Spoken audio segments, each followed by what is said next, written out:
Hey y'all, welcome to this episode of Connected with Kelly. Today we are talking to Jordan Davis.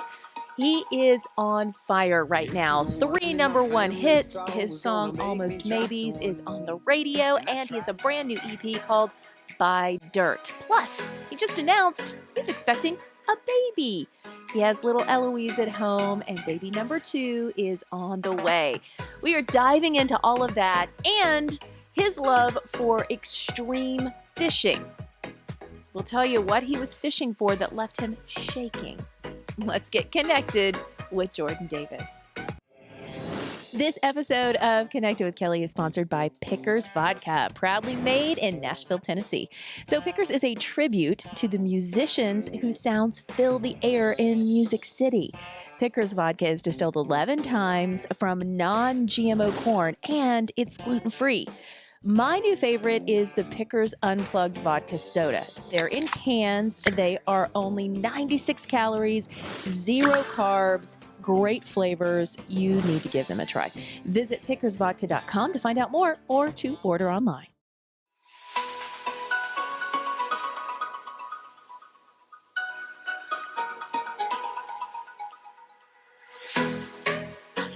Okay, so I think we just have to start with the fact that I open up my phone this morning and it's like, oh, congrats, I'm having another baby. You just made this big announcement. You're doing all the things all at the same time. Yeah, new music, new kid, new tour. Are you building a house? I mean, really, that'd be the trifecta.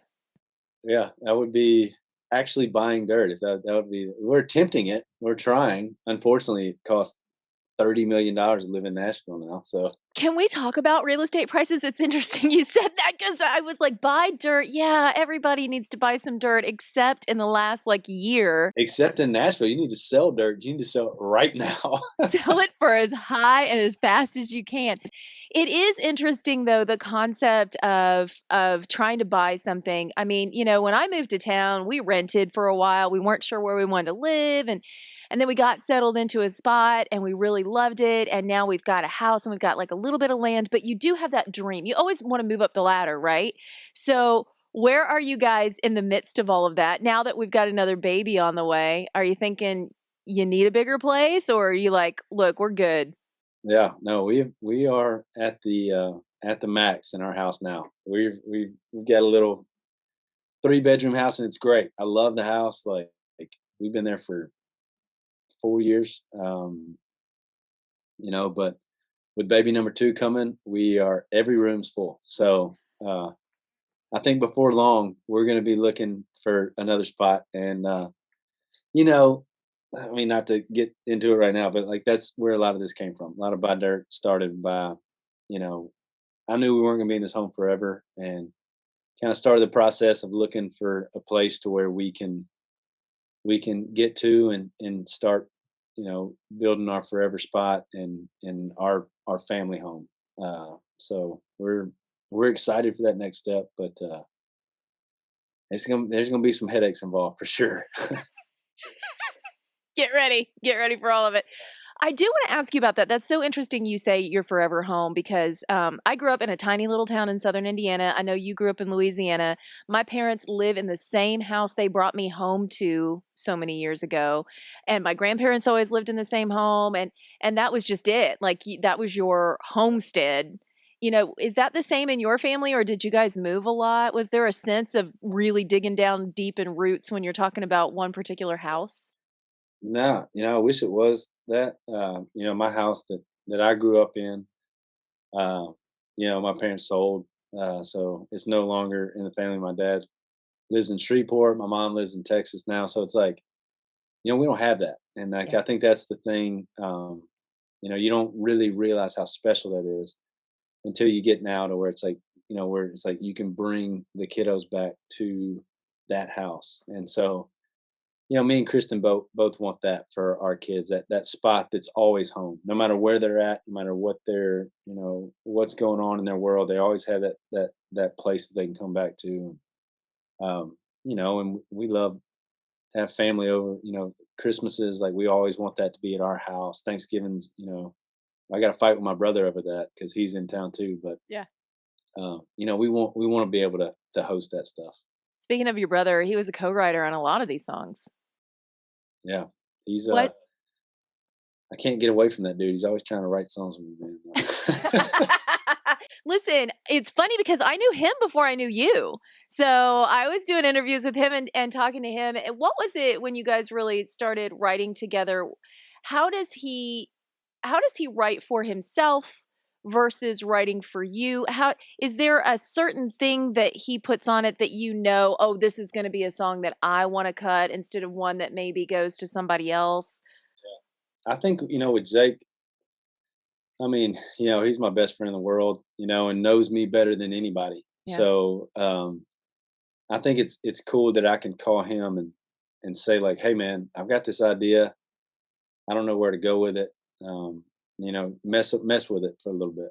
And then he knows exactly kind of the vision. And two, it's kind of like, he's the guy that I'm driving around with, or if we go out and have a beer, he's the guy I'm talking to, when it comes to time to make new music. It's like, dude, what do you want to say? Everybody says that in Nashville. What do you want to say? What do you want to do? Yeah. What do you, and he's the guy that I'm having those conversations with. So he's kind of more in the loop than any of my other, buddies and songwriter buddies. And two, like, it's always more fun to me. I have a lot of Josh Jenkins and Matt Jenkins are the co-writers on Dirt with me. I don't know. To me, it's like it's special to have them because it makes it feel like they're involved in it too. It's not just my project or song; it's them too. So it's been a special. This whole pandemic has been something that we've grown closer, and I think the music's going to kind of reflect that. You've got Luke with you on Buying Dirt. How did that come about? So I actually sent him a text message. I finished the song. We wrote it on a retreat. Matt, Josh, and Jake, and right off the bat, I was kind of like, guys, this sounds like Luke Bryan, and I knew that I wanted to record it, and I one day just randomly was like, you know what, I'm just gonna send him like what.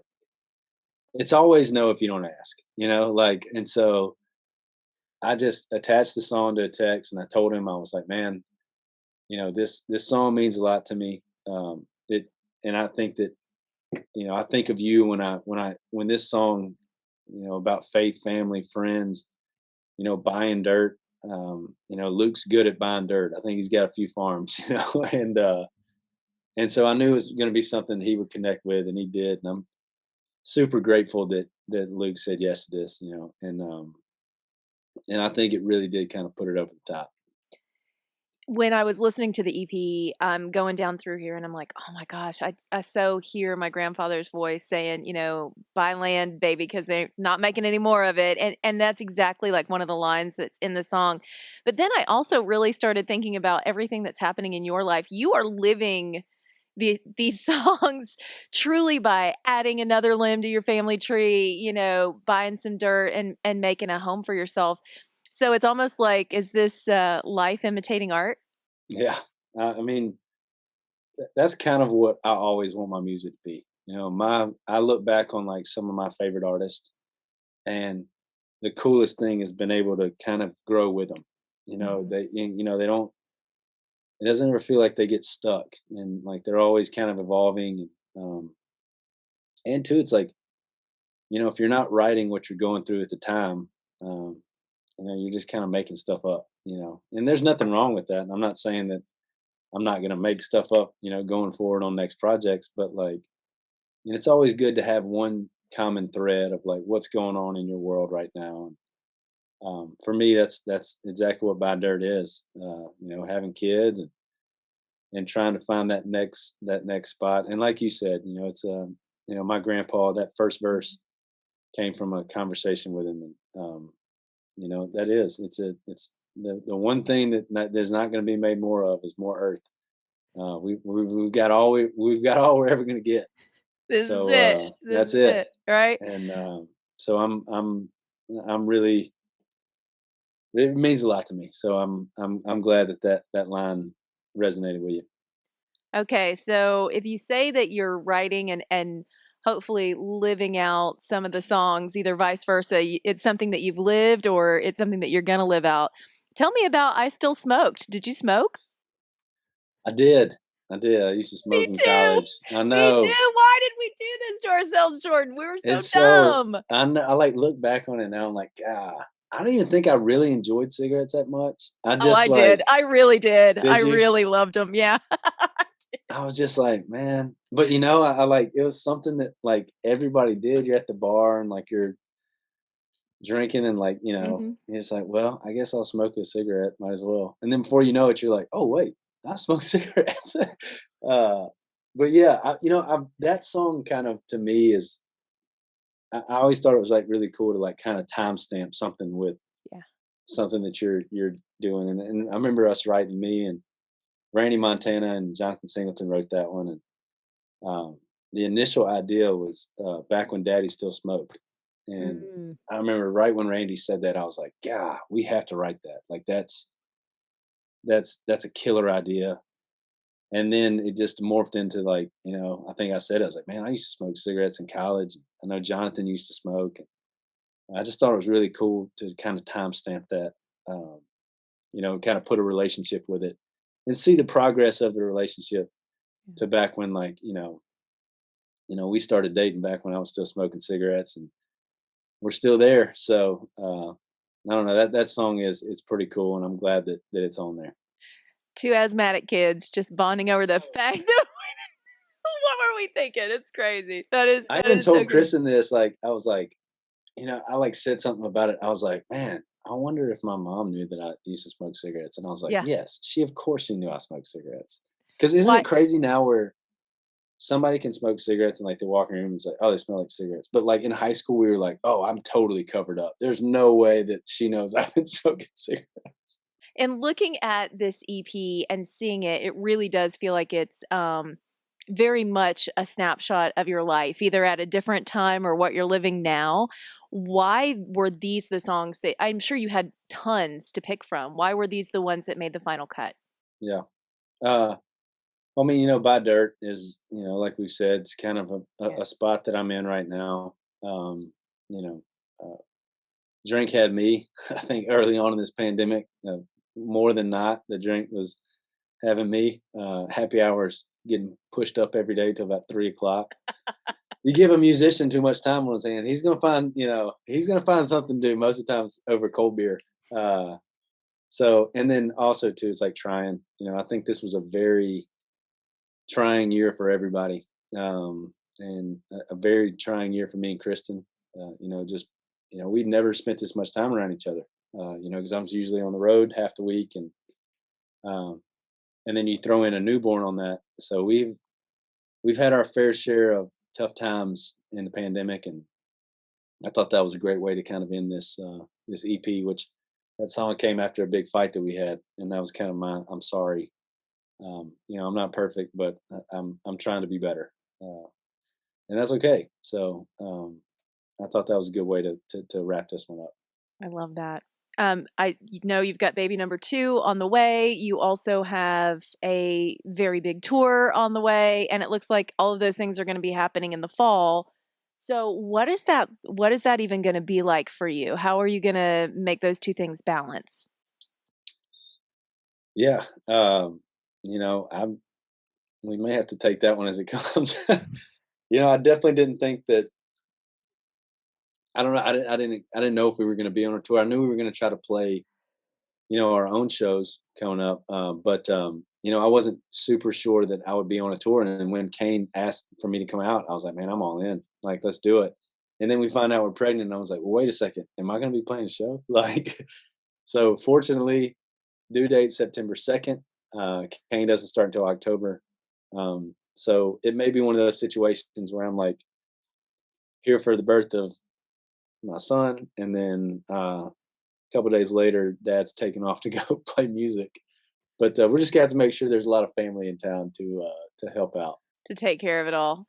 I know, in looking at what you've already accomplished and all the things that you've already been through, and you've got number ones, and now it seems like it's easier. Is there less pressure now for you, or do you feel more pressure because you've had success already? I know I was kind of say I kind of feel more pressure. Yeah. I think early on you're kind of like, well, if they don't like this, like I'll just go back to the same guy I was before I put this song out. Uh, to where now like you have a fan base and you want to be, you want to continue to put music out that they enjoy and that they like. So I think you just kind of ask more of yourself as a songwriter to not kind of do the same thing.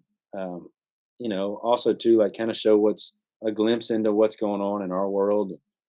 Um, so yeah, it's kind of weird as how like I was kind of hoping that it would kind of lighten up and like you wouldn't, but yeah, I feel like there's a little bit more pressure to kind of perform and put good music out. I can understand that. It was like pictures of my kid for a second, and I'm like, oh, look, here's mine. Mine's 11 now. Let me tell you, it gets easier and harder all at the same time. It's even watching Jacobs grow up, I'm kind of like, man, these next few years are going to be a lot of fun, but a lot of work at the same time. Oh, man, I'm so excited for you though. I mean, how do you? I guess it is interesting because Eloise is still little, so she doesn't. There's no way to get her ready for baby brother, right? No, we've tried like some, point at Kristen's belly and be like, "Hey, brother's in here," like you're. But I can only imagine, like to her, she's like, "What are you talking about?" Like, Right. what are you, Whatever. so we call our boy dog to her, like we call him brother. So she's probably like, "Brother's over here. Brother has 4 legs and he's a golden doodle." Like, what are you talking about? Brother's in here, which is our own fault. We should have never started that. But we have a book that says like, I think it's called like "I Am a Big Sister." So we're reading that to her every night, and so hopefully it clicks. But I don't know. I'm not holding my breath for it. I think she just have to wait till we get home with another baby and be like, "Hey, yeah, this guy's living with us forever." So Surprise! yeah, here you go. When I was looking at some of the stuff that you've been doing, and I know we talked about this in another setting, but I did not realize the extreme sport of it's not really even fishing for great white sharks because you're out with like scientists that are working to help preserve them, but you basically are fishing for great white sharks, right? That's what I saw. 100% are fishing for them. In order to get them up there, you have to catch them. I know And what that's kind like of bait do you use for a great white? Like a oh hammerhead? Like what's yeah, the no. Fortunately, you go to where they already feed. Okay. So they love seals. So if you go to a position where there's a lot of seals, there's a good chance that you can hook into a shark because that's how they live. They like to eat seals. So the last time we were out, we were fishing ground that had a lot of seals there. So, but yeah, it's definitely a crazy. It's the craziest thing I've ever been a part of. Like to see just an animal that big. You're talking 16 foot, 35 plus 100 pound white shark, uh, and to get hands on with it. I mean, to actually be out there with this fish. Um, I've caught a lot of big fish in my life, and I gotta say that one I was shaking. Like, I mean, it's a rush like I've never had before when I'm on the water. Will you still swim in the ocean now? Yeah, I think because mainly because we know more about them now than like that's OSearch's whole thing is to learn more about these animals, learn where they're at, learn where they're going, where they're mating, where they're giving birth, like their movements, and have been able to kind of see that like they don't want to attack.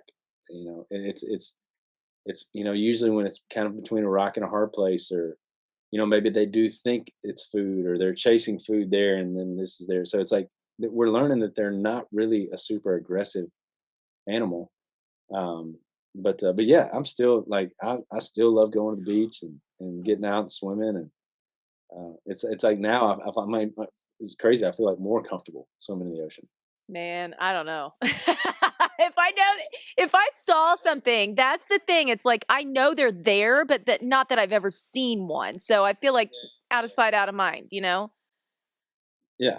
no, Yeah. they're out there for sure.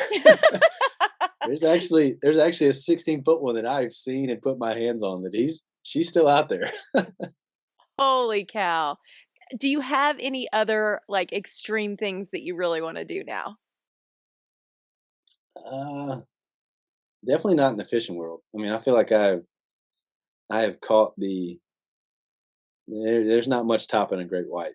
Yeah. Um, but yeah, I'm really not like a super extreme guy. Like I'm pretty boring, if you will. Like I like to go fish and hunt, hang out at the house and cook and like skydiving. None of that like that doesn't like entertain me. Like I'm perfectly happy here on the ground. Perfectly happy. Just No buy some desire to go dirt. jump out of a plane. Buying dirt, being out in Buy the some woods dirt. by myself, I'm good. It's the easiest way. Man, Jordan, I love talking to you. I'm so happy for all the success. Congratulations on this new EP. Awesome. Thank you so much. Bye. We'll see you soon. Jordan Davis, everybody. The brand new EP is Buy Dirt. And that's the name of the single featuring Luke Bryan. If you get the EP, you also get Almost Maybes, which is one of my favorite songs on the radio right now.